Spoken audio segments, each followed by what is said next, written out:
Hai, balik lagi dengan gue Bayu Tabusala di Ekonom Pemalas. Jadi gue mau bahas sebuah kalimat dari Mohnis Pabrai dan menurut gue sangat setuju dengan hal tersebut karena gue ngerasa bahwa perusahaan apa yang diucapkannya itu benar-benar relevan terhadap apa yang terjadi di Indonesia ataupun di luar negeri.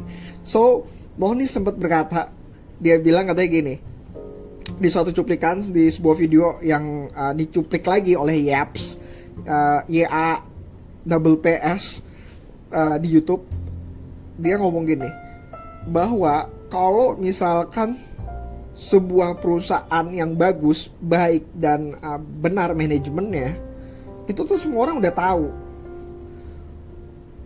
Problemnya adalah dari perusahaan-perusahaan yang manajemennya bagus dan semua orang udah tahu dan terkenal adalah harganya udah pasti mahal. Kenapa? Karena akan ada banyak analis yang mengikuti dari perusahaan tersebut. Lebih dari 30, mungkin lebih dari 40 gitu analis yang benar-benar mengikuti perusahaan tersebut. Jadi nggak ada ruang untuk perusahaan tersebut bikin sebuah kesalahan.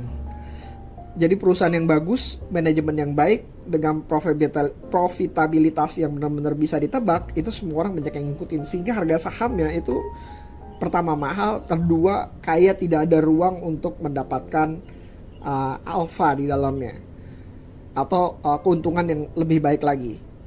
Nah, art dari sebuah investment itu adalah mencari sebuah perusahaan yang dimana perusahaan itu memiliki GCG yang akan bagus, bukan GCG yang bagus, yang GCG yang bagus dan akan bagus dengan harga yang murah gitu, dengan harga yang bargain, dan itulah artnya gitu. Kalau lu cari harga perusahaan murah, akan ada banyak perusahaan yang murah. Kalau lu cari perusahaan yang bagus atau baik dijalankan manajemennya, ada banyak perusahaan yang dijalankan oleh manajemen yang baik. Tapi di antara keduanya, perusahaan yang manajemennya baik dan harganya bagus, itulah art dari investment itu sendiri. Gue pernah ikut seminar tahun 2011 kayaknya, ntar gue lupa, 2008-2009 kayaknya. Itu mengenai beli properti gratis tanpa hutang dan segala macam. Inti dari beli properti gratis tersebut adalah menemukan properti yang sudah menghasilkan dan hasil dari properti tersebut bisa menutupi cicilannya, dan kalau bisa harganya bargain sehingga lo bisa dapatkan cashback dari pembelian properti tersebut. Tekniknya ada banyak, lo bisa searching di internet. Kali ini ilmunya bener-bener ada banyak banget di internet dan bisa lo cari lah istilahnya kayak gitu. Nah, di seminar tersebut sempat juga dikatakan hal yang sama gitu. Dia bilang katanya kalau lu cari rumah murah yang benar-benar bisa dapat cashback aja, itu ada banyak. Problemnya adalah lu cicilannya tetap harus bayar sebesar itu gitu. Problem kedua adalah mencari perusahaan yang bisa menghasilkan, itu juga ada banyak. Ada banyak, tapi perusahaan yang menghasilkan dan bisa penghasilan tersebut bisa menutupi cicilannya itu sangat sedikit, dan itulah art dari investasi beli rumah tanpa modal tersebut. Artnya di sana. Dan kalau misalnya informasi tersebut sudah kesebar, istilahnya benar-benar semua orang tahu, gue udah pernah ngelihat itu, udah pernah segala macam, sudah bisa dipastikan atau besar kemungkinannya bahwa rumah tersebut gak bisa dibeli tanpa modal. Ingat, opportunity itu benar-benar terbatas bagi orang yang baru mau mencarinya. Itu yang menjadi problematika dalam investment itu sendiri. Nah, kembali lagi, gue ngerasa ada banyak perusahaan yang benar-benar bagus. Kalau misalnya kasih contoh ya, Unilever tuh kan perusahaan yang benar-benar bagus. Semua orang pada mengikuti, dan lihat apa yang terjadi ketika Unilever tidak mendeliver ekspektasi dari pasar. Satu kuartal tidak mendeliver dari ekspektasi dari pasar, hukumannya menggila banget. Harganya bahkan dibilang katanya oke, dengan harga 40 kali Unilever tuh benar-benar wajar ya. Kenapa? Karena perusahaannya bertumbuh kayak gitu. Tapi lihat sekarang, begitu tidak ekspektasi deliver, dia akan turun. Tapi apakah Unilever perusahaan yang jelek? Enggak, dia tuh GCG-nya bagus banget. Astra International itu juga GCG-nya bagus banget. Tapi apakah mereka bagaimana kalau misalnya tidak mendeliver? Ya lihat, hukumannya juga sama. Ada banyak perusahaan yang benar-benar bagus dengan GCG yang baik di Indonesia, BCA, BRI, dan lain sebagainya. GCG-nya bagus, tapi yang jadi problem adalah perusahaan-perusahaan ini nggak pernah murah. Dan kalau misalkan gue sebagai investor kayak, apakah gue akan mengambil ke dalamnya? Ya kalau kepaksa nggak ada lagi pilihan mungkin harus. Tapi kalau nggak ada pilihan lain, ya sudah harus dicari lagi. Nah berikutnya lagi perusahaan-perusahaan yang murah itu ada banyak juga gitu. Lu bisa lihat filter lah menggunakan PE2, PBV di bawah 0,3, 0,4, atau ROE di atas 80, 90% gitu. Ada perusahaan-perusahaan tersebut gitu. Apakah perusahaan tersebut punya GCG yang baik? Nah, banyak banget yang jadi pertanyaan. Sehingga gue kemarin pernah bilang, pernah buat satu podcast di mana mengatakan apakah GCG itu penting pertama, atau sejauh mana GCG itu patut diperhatikan. Karena perusahaan-perusahaan murah ini sebenarnya bukan berarti GCG-nya nggak bagus, tapi banyak banget kasus-kasus yang masyarakat beranggapan bahwa perusahaan ini kayaknya jelek deh pengendalinya dan segala macam. Mungkin saja tidak sebenarnya. Kita harus menggali lebih dalam mengenai GCG yang dia lakukan dan kenapa mereka melakukan hal tersebut. Apakah demi menyelamatkan perusahaan, uang pribadi, ataupun yang lainnya gitu. Kalian mesti benar-benar cari dari sisi perusahaan tersebut, apakah perusahaan ini benar-benar bagus di dalamnya.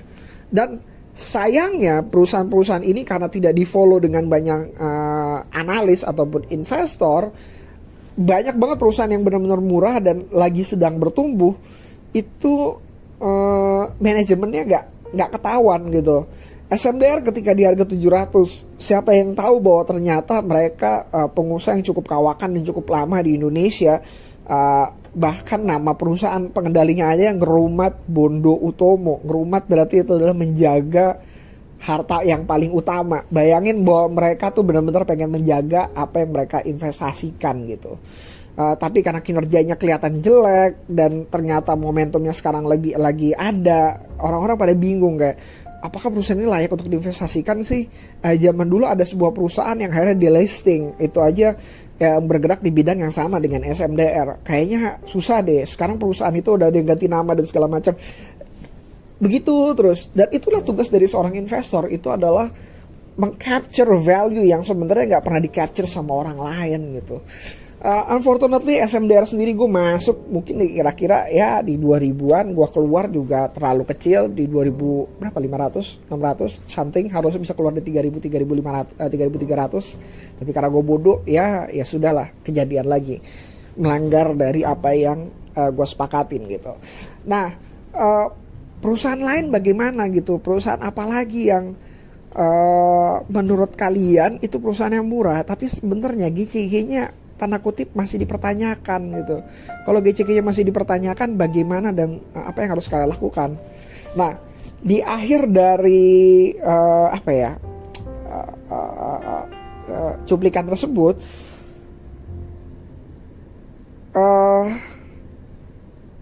Mohnis sempat berkata bahwa sebenarnya dia lebih prefer untuk mencari sebuah perusahaan yang murah dan dipegang dengan jangka waktu yang lebih pendek dibanding Warren Buffett, dibandingkan harus mencari perusahaan yang harganya mahal dan ditaruh dengan jangka yang cukup panjang. Efek dari strategi yang harus dia lakukan adalah dia harus switching saham tersebut ketika saham tersebut sudah tidak menghasilkan value lagi sesuai dengan keinginannya, mungkin dalam waktu 3 atau 4 tahun. Jadi kayak dia emang harus terus mencari saham baru dan gak bisa berhenti. Tapi akibat dari hal tersebut, semi-active investment ini, dia bisa menghasilkan keuntungan yang jauh lebih baik mungkin dari Warren Buffett dalam jangka waktu yang lebih pendek, dengan tentu saja dengan modal yang lebih rendah dibanding Warren Buffett itu sendiri. Itu adalah kelebihan dan kekurangannya. Kembali lagi kepada kalian, ini adalah strategi, dan strategi itu harus disamakan dengan kalian punya visi misi dan perilaku diri pribadi sendiri. Kalau memang cocoknya seperti ini, lakukan. Kalau memang nggak cocok, tinggal cari strategi yang cocok bagi kalian. Apakah berinvestasi kepada perusahaan-perusahaan yang benar-benar GCG-nya bagus walaupun harganya mahal, atau mencari perusahaan-perusahaan yang harganya murah tapi GCG-nya dipertanyakan. Atau kalau misalkan bisa ngomongin art dari Total Convictions, kalian bisa menggabungkan di antara keduanya. Nggak akan banyak yang kalian temukan, tapi kalau misalnya sekalinya menemukan, kalian akan mendapatkan keuntungan yang luar biasa berlimpah. Oke, see you again next time. Kalau ada pertanyaan, masuk ke bayutabusal@gmail.com gua, tulis aja, nanti gua akan balas. Atau kalian bisa tanya jawab di DM Instagram gua di @bayutabusala. See you again next time. Bye.